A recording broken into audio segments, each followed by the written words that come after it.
Hey, this is Eric from Catching Light. Hey, this is Hemp. Hey, this is Glenn. Hi, I'm Steve-O. Hey, this is Drew Hines with Hindsight Imagery. This is Matt Callahan in Digimatty Photographic Services. Hey, this is Jason, and welcome to Tales from the Pit.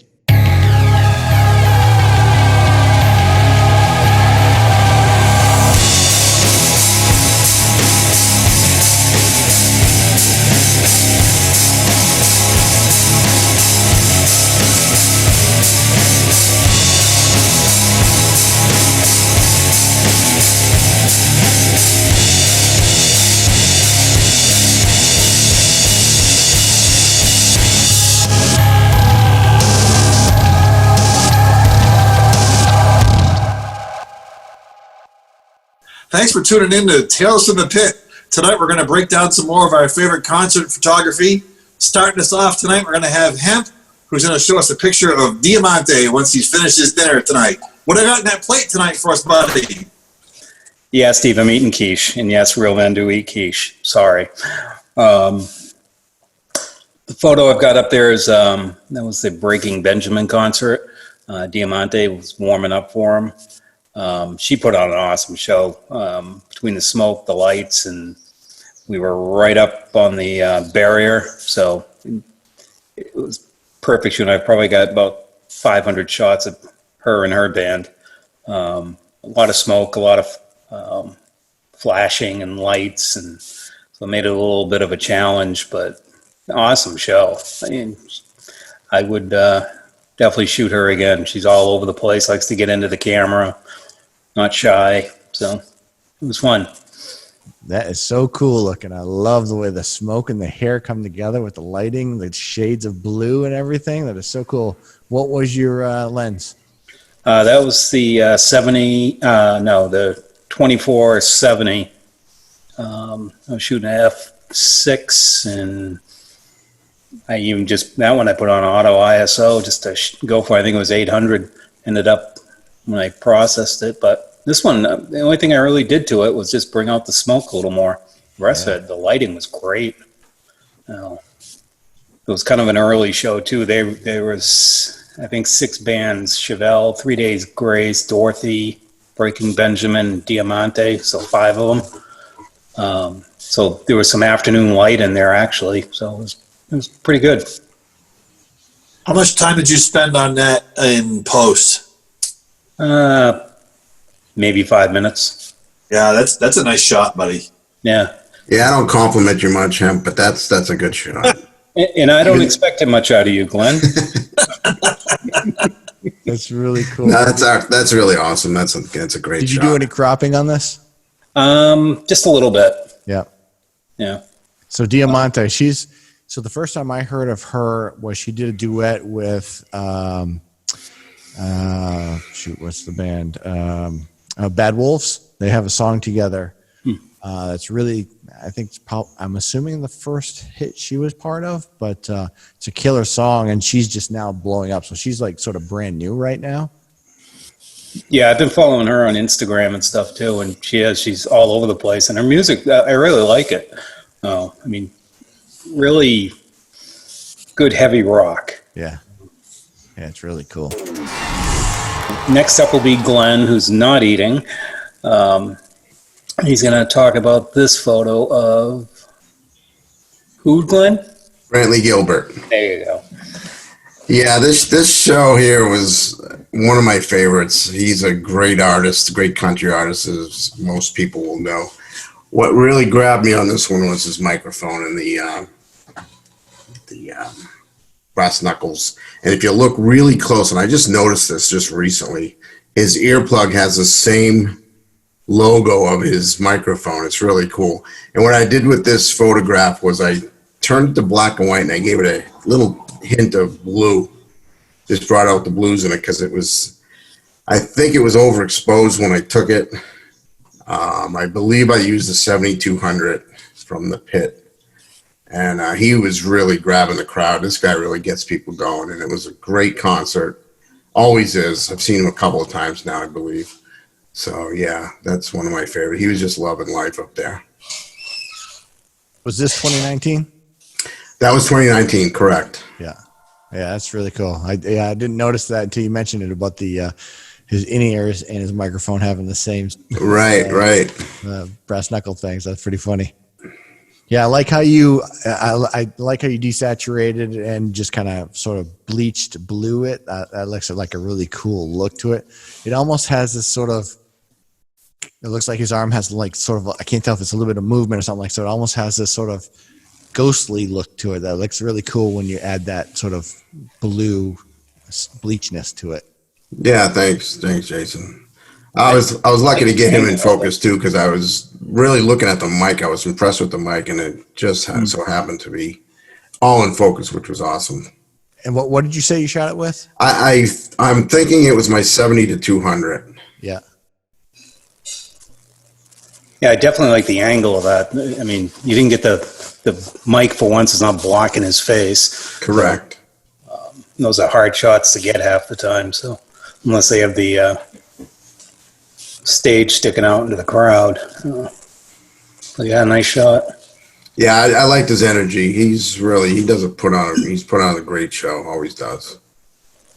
I agree with you on that. He's I think if you look at the statistics, and the marketing people could probably tell us better than that, but bang out shows well over capacity. I think the biggest show ever was one of his shows back in 2017. Between him and Florida Georgia Line, all those guys really. Yeah. They come back every year. Just about, yeah. Yeah. Yeah, there's a reason that they keep bringing country acts in there. They just keep banging the place out. And he's I believe he's one of the only artists still that hasn't been canceled yet for this year yet. So we'll see how that goes. There's hope then, right? There you go. We'll see. I'll take it. I'm going to throw it over to Steve-O at STP Photography. Steve, can you tell us a little bit about this shot? This is pretty awesome. Thanks, man. This is one of my favorite gigs from 2018. This is the Slayer show, and this is one of the openers. This is Lamb of God, and they were just phenomenal. This is the lead singer, Randy Blythe. This is something that's unpublished. I haven't run this out in any of the best of. It's not on Instagram yet. It's something that I edited specifically for tonight's podcast. So it's a Tales from the Pit exclusive. Awesome. And it's a cool shot. It's one of those things that you kind of, and I'm these guys will jump in and agree with me that you kind of go back and look at these older shows and you can cull through and say, oh, this is cool. Oh, I didn't do this and I haven't done that. So it just, Jason texted me late and said, hey, we got to do something fresh and something new. So I grabbed this and threw it out there. I like the, if I'm looking at it now, and I like how, I know I'm pointing at my monitor here, the texture of his dreads and how the individual hairs are coming down. I like his energy. He's looking right towards my direction. I got some nice backlight to separate him from the background. It's just, it's a cool rock and roll shot. What caught my eye, Steve, right away was his eyes and the shadows, and the look itself is just tells a whole story in itself. Really, really good. And with the light over his head, it's nice, really good shot, Steve.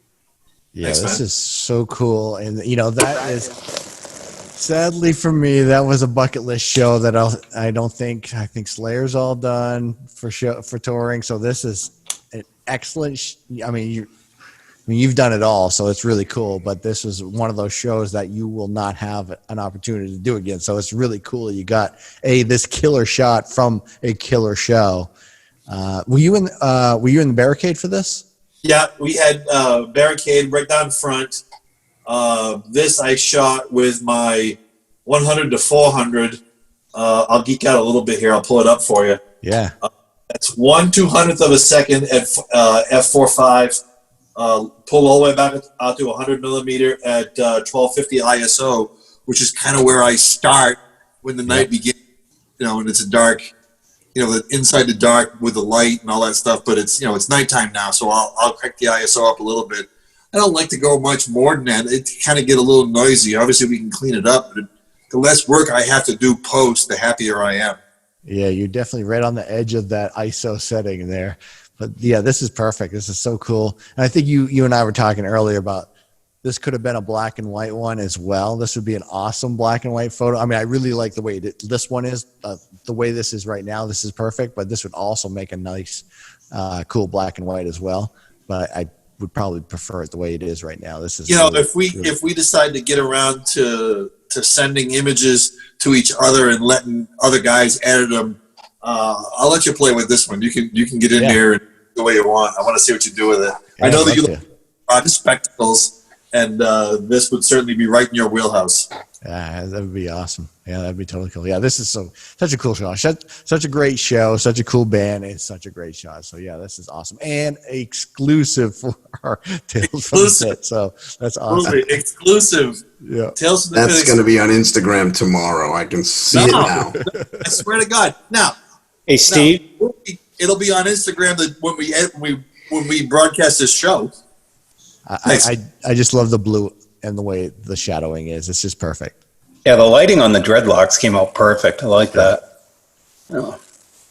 I'm not gonna lie. I spent a little, not much, a little bit of time on it in post, just kind of bring out that texture and the brightness of it. But I didn't spend a lot of time. Jason and I were talking while I was doing it. And he was talking, and I was going, while I was editing it.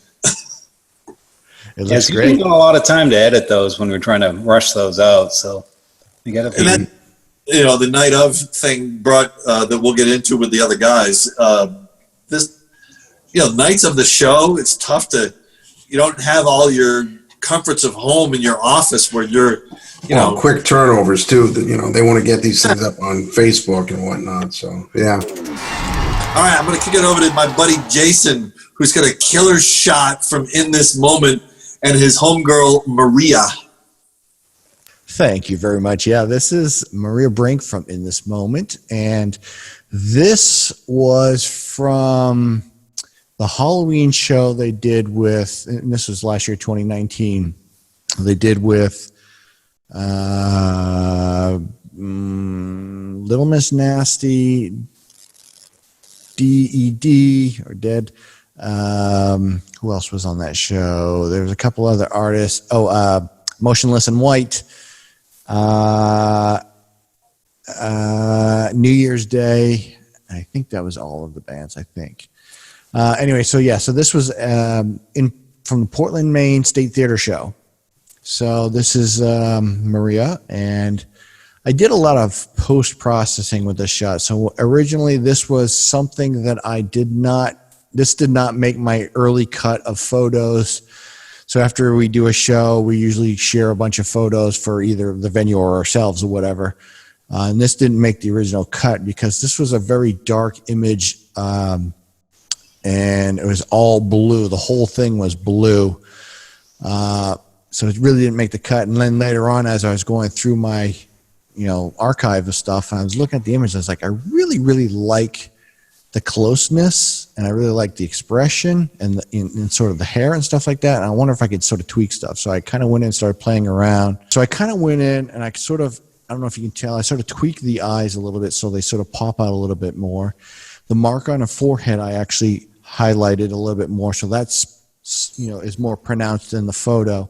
And then I sharpened the face a little bit. I left the hair the exact way it was. And then I sort of blurred and sort of readjusted the colors of the background to sort of format a more purplish color instead of blue. So I did a lot of I probably spent maybe a total of 20 minutes on this photo in post, just editing and, color correcting in it. And when I did all this, as I started playing with this, I realized this is going to be a really, really cool metallic print. So I sort of started adjusting the contrast to kind of make the blackness and sort of that contrast, give it a little bit more depth. So I kind of adjusted that stuff as well. And I came out with this, and I'm actually really, really happy with this shot. I generally do not like really, really close-up shots. It's not that I don't like them. It's that usually the artist is making an unusual facial expression that doesn't, 9 times out of 10 is just not going to be good because they're in the middle of a scream or they're in the middle of a guitar solo and they're making faces and stuff like that. So generally, really close shots are not my thing I like to try to shoot for, but I really liked how this one came out, and I just stuck with it, and I'm pretty happy with the final edit, and I've put it on social media, and I've actually had some metallic prints made, and they look really awesome. So I'm just really excited how the final product turned out. Jason, how close were you to her from where you were? This was I was in the barricade at the State Theater, which is probably the equivalent. The stage is a little lower than what we're used to, but it's the equivalent distance. So probably the same as where we are when we're in the barricade, just the stage is slightly lower. I was using my GH5 with I want to say 100 or maybe 150 millimeter. I can't quite remember, somewhere in that ballpark.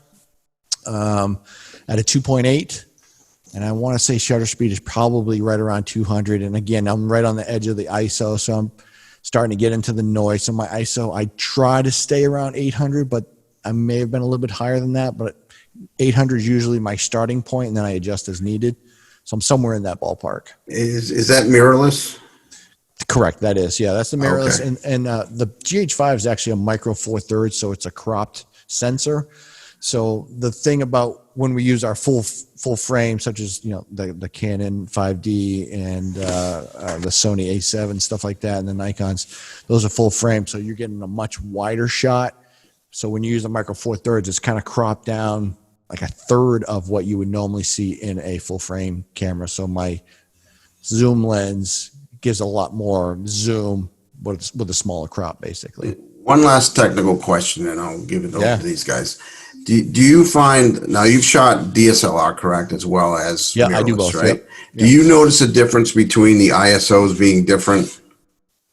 Yeah, so I have the 5D Mark IV, and then I have the Sony A7 III, and there is a substantial, for me, that I've noticed, and my goal was to really test it out and kind of prove my theory for this year when we started shooting, because I wanted to do a shootout with those two at an actual show, so I can compare apples, in the same setting, to kind of show what the benefits are and the differences are. But yeah, I personally see that ISO is a lot in a DSLR. I feel that, the newer cameras are getting so good with that. Seriously, the 5D Mark IV has such good low light, and so is the A7 and the new Nikons. They're all kind of getting on the same page with that stuff. So it's really a matter of how old your camera is now, not whether or not it's a DSLR. Right. But yeah, you'll see. All right. Yeah, I was curious about that. Thanks, Jason. Yeah, totally. Yeah, I think we'll have we'll do an episode where we can sort of talk shop, tech shop, and stuff. Yeah, like I didn't that. want to get too technical. I was just curious when you were that. mentioning that. Yeah, cool. Yep. Good, Drew's here because he'll lose his mind if we do tech and he's not here. Totally. All right, I got a question for you as I'm sitting here pointing at my screen here. When you said that you spent some time on the background to alter those colors, Yeah. did you have to get in there and manually do it between the strands of hair, or did that just come as a setting as you were able to change that? They kind of went together. Yes and no. So I generally kind of, you can probably tell some of this. You can see some bleed through and stuff like that. So it depends. I'm not going to spend too much time on it, but I'm going to get the large chunks that you can see sort of on the right-hand side of the shot. And I'll just kind of maybe even try some filters just to see how they sort of adjust it. But you can sort of see how some of the hair is blue and some of the hair is green and stuff like that. So, and some of it's not really in focus and stuff like that. So I'm just kind of experimenting. And if it works, then I'll put some effort into continuing to do it. But I'll do a lot in Photoshop, so I don't have to mask. I can use the auto, whatever you call it, the marching ants thing, whatever you call the thing. I can do the auto, background crop or detect and all that stuff. So I'll just kind of play with that sort of basically and just see how it goes. And then if I like it, then I start getting a little bit more deeper. I'll zoom way in and then start playing with the fine detail of stuff like that. But I won't do that until after. To changing backgrounds with strands of hair, and different colors in the back there. I run into that sometimes. If I want to add a pinup circle or something like that to a high key image, they're not easy to throw in there if you've got odd strands of hair here and there. And you look at her whole left side, you've got little bits of light and stuff like that coming in there. And again, we're kind of geeking out a little bit on the post work here, but it's cool. It's a cool shot. I love how the mark on her forehead, her symbol on her forehead there, how you made that pop. I remember when you posted this, I went, oh yeah, he fixed her forehead thing. Yeah, the whole face was in shadow. Basically, the whole face was shadowed. I had to kind of pop out a lot of that stuff to kind of make it stand out, basically. Yeah, no, that's cool. It's cool. It's fun to.